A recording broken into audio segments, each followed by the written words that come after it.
안녕하세요. 금일은 대선 테마주에 대해서 말씀드릴 건데요. 일단 2025년 5월은 이 대선 테마주들이 폭등할 확률이 굉장히 높은데요. 지난번에 폭등했던 4월 폭등보다는 이 5월 폭등이 훨씬 더 강력하게 작용할 확률이 높습니다. 그래서 금일은 대선 테마주들에 대해서 분석을 할 건데요. 일단 6가지의 종목이 있고요. 그 외에도 종목이 상당히 많지만 6개로 추려봤습니다. 여기서 이제 주목하셔야 될 포인트는 안철수 관련주와 이준석 관련주는 단일화 이슈로 올라가는 종목이고요. 나머지 이 4가지의 종목은 해당 인물의 힘으로 올라가는 종목들입니다. 이제 차트를 한번 볼 건데요. 안철수의 이 안랩은 지난 대선 때에도 단일화 이슈로 3배가량 상승했고요. 6만원대 매수하기에는 굉장히 좋다라고 생각이 듭니다. 다음 종목은 상지건설인데요. 이 상지건설은 이전에 매수했던 세력들이 개미들에게 분할로 매도하고 나갔습니다. 그러니까 지금 같은 경우는 새로운 세력들이나 단타 대회가 열리면서 올라가는 것 외에는 없습니다. 평화홀딩스 같은 경우는 김문수 관련주고요. 연휴가 끝나면 주목받을 확률이 높습니다. 아이스크림 에듀 같은 경우도 이 대량의 매집을 끝으로 현재 폭발하고 있거든요. 그래서 이 상승세가 생각보다 오래 가지 않을 겁니다. 사실은 좋은 부분은 대부분 반영이 된 상태고 이재명이 추락하는 이슈를 토대로 상승하고 있거든요. 지금 분위기가 이재명을 완전히 보내버리겠다 이기 때문에 이낙연 관련주가 주목받을 확률이 굉장히 높습니다. 태원건설 우 같은 경우 이준석 관련주로 사실 대선 후보라기보다는 단일화 이슈로 폭등하고 있는 겁니다. 인물들과 협상을 어떻게 하냐에 따라서 이 종목이 폭등할 확률이 있습니다. 그래서 지금 국민의힘 최종 경선에서 김문수 후보가 대선 후보로 뽑혔는데요. 사실 이 투표 방식이 제 생각에는 객관적이지가 않아요. 말도 안 되는 내용으로 지금 투표를 해서 뽑았다라고 하는데, 내용을 살펴보면 당원 투표 50%, 국민 여론조사 50%를 반영했다라고 하는데 1차 경선, 2차 경선, 3차 경선 때를 보면 저 같은 경우나 뭐 주변 사람들한테 물어보면 전화를 못 받은 사람들이 대부분이에요. 그러니까 어떻게 보면 이 부분이 투명하지 않을 수도 있다는 거죠. 그래서 이제 정해진 사람들한테 전화가 갈 수도 있고요. 당원 투표를 50%를 반영을 했다는 건 대략 50만 표를 가지고 대통령이 될 사람을 내보내겠다는 건데, 그러니까 국민의힘 내부적으로 지지하는 사람을 내보내겠다는 거잖아요. 당원 투표 결과를 보면 김문수가 61%, 한동훈이 38%. 이미 뽑을 인물을 정해놨다는 거죠, 처음부터. 특정 인물을 지지를 당원에서도 한다는 것은 일단은 도덕적인 사람을 안 뽑아요. 왜냐면 대통령을 만들면 한 자리씩 차지를 해야 되기 때문에 정상적인 사람을 뽑지 않죠. 뭔가 해줄 수 있는 도덕적이지 않은 사람을 내보내는 거죠. 그래서 이제 안철수 같은 경우는 너무 도덕적으로 플레이를 하다 보니까 자기 편이 없잖아요. 그래서 이제 뽑힌 인물은 도덕성과는 전혀 반대의 인물이다.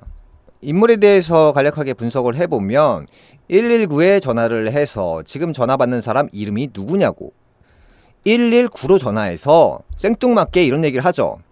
그래서 이제 소방관이 무슨 일 때문에 전화하셨는지 먼저 말씀해 주세요. 왜냐면 긴급 전화인데 갑자기 생뚱맞게 내가 누군지 알아? 당신 이름이 누구요? 뭐 이런 식이니까 갑자기 이런 말을 하죠. 도지사가 누구냐고 묻는데 답을 왜 안 하냐는 식으로 화가 난 상태죠. 도지사든지 말든지 그거 상관없는 얘기고요. 이런 얘기를 일반 전화로 해야지 왜 119로 전화를 했냐라는 식으로 얘기를 하면서 전화를 끊어버립니다.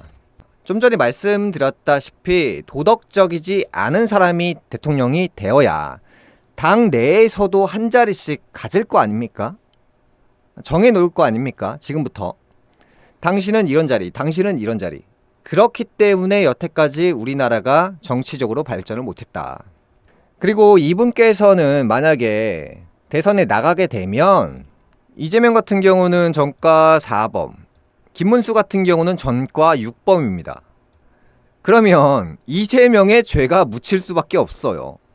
이재명이 오히려 깨끗해 보일 수도 있죠. 김문수 후보는 전과가 무려 6개나 있기 때문에 올라간다고 해도 답이 없습니다. 그래서 이제 인물을 확실히 잘못 뽑았다. 제 생각에는 이번 대통령은 무소속 대통령이 될 확률이 높습니다. 국민의힘도 아니고 민주당도 아닐 확률이 높아요. 그래서 이제 무소속으로 어떤 사람이 갑자기 등장해서 주목을 받을 수도 있죠. 이재명 후보 같은 경우는 대통령이 된다라고 해도 진행 중인 사건에 대해서는 대통령 임기 내에 재판을 받아야 합니다. 대통령 같은 경우에는 내란죄나 특정 항목에 대해서를 제외하고는 기소를 할 수 없지만 이분 같은 경우는 기소가 아니라 재판이 진행 중인 사건이 굉장히 많잖아요. 그렇기 때문에 만약에 대통령이 되어도 또 한 번의 탄핵이 되는 거예요. 절대로 뽑으면 안 됩니다. 나라가 뒤집힐 겁니다. 어차피 을사년은 이재명을 강력하게 치고 있기 때문에 법원에서도 아주 긴급하게 사건을 처리하고 있고 국민의 알 권리, 우리가 지금 대통령을 뽑기 위해서 국민들은 이 사건에 대해서, 이 유죄에 대해서 알 권리가 있다. 그래서 이제 대선 전에 이 사건을 긴급하게 처리하고 있습니다. 작년 삼재 때 일을 저질렀고 그 일에 대해서 책임을 지는 상황입니다. 그래서 이제 삼재가 끝나면서 이 상승세를 본격적으로 타고 있는데 지금은 이재명의 힘보다 윤석열 라인의 힘이 강력하게 작용하고 있기 때문에 이재명이 본격적으로 공격을 받고 있습니다. 이재명 사주를 분석을 해보면 제가 이 대선 후보들을 보면서 이 사주 분석을 일부러 안 했거든요. 왜냐면 어차피 정치인들 중에서 운세가 좋은 사람들만 대선에 나오는 거고 진짜 한 끗 차이로 되냐 안 되냐로 갈리기 때문에 이 사주로는 후보를 맞출 수가 없습니다. 그렇기 때문에 그냥 도덕성 한 가지를 보면서 인물을 계속해서 추리고 있었거든요. 왜냐하면 이 을사년이라는 글자가 죄가 있는 사람은 불가능하다라는 글자예요. 그러니까 죄인은 싫다, 맑은 물을 원한다. 그러니까 도덕성을 가장 먼저 본다. 그래서 이제 2025년 같은 경우는 메시지가 새롭게 시작하라. 기존 패권의 몰락이다. 새 시대의 시작이다. 올해를 지나고부터 이제 우리나라가 이제 발전을 할 수가 있는데 그 전에 크게 갈아엎는 거거든요. 그래서 여기서 주목하셔야 될 게 새 시대의 시작이기 때문에 새롭게 시작하라. 인물은 기존 패권의 몰락이다. 이재명 사주를 보면 일단 토기운이 굉장히 약하기 때문에 이 노란색의 글자가 들어왔을 때부터 힘이 막강해집니다. 이 나무가 제일 좋아하는 게 뭐냐면 땅을 좋아하죠. 왜냐면 내가 크려면 땅이 있어야지 짚고 올라가는데 2018년도에 경기도지사의 자리에서 강력한 힘을 작용하면서 여기까지 왔습니다.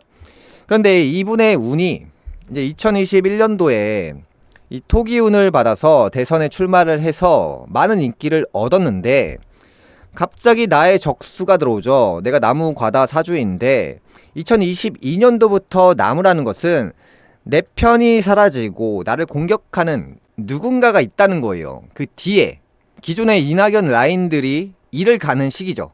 그래서 이 사람을 내치려고 했다는 거죠.